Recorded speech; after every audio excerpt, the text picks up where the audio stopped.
麻豆文旦节伫9月5号准备伫总野艺文中心来举办，特别伫8月31号举办记者会，提前来为文旦节做宣传。记者会现场会用看到，除了文旦以外，阁有真侪文旦的周边商品，包括最近人拢有需要的文旦图案的喙罨，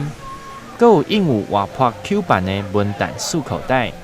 阁有其他真侪种相关的商品。邀请大家9月5号热情来参加。今天很高兴能够来到我们麻豆咱的麻豆公所所主办的这个文旦节感谢感谢咱农会以及公所甲咱所有议员大家做伙来共同来协力。因为大家讲麻豆文旦已经足好啊，谁人阁要办文旦节，我是要甲大家报告。好爱阁较好安尼要互抢市，要互起价，要互大家拢做爱食。若无以麻豆文旦、以台南文旦遮尔好的物件，其实咱讲起来，咱都唔免阁去东升，唔免阁去其他的这个通路来促销。那为什么要促销？就是要让更多人知道，让销路打得更开，然后市场打得更大。那这样农民的收益才会好。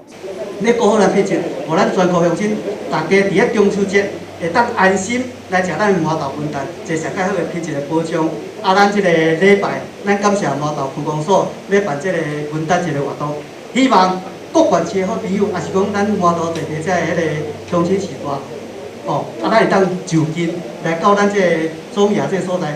咱要有准备30打。品质上较优质的咱这文旦，欢迎各界来采购。记者会现场除了市长甲农业局长以外，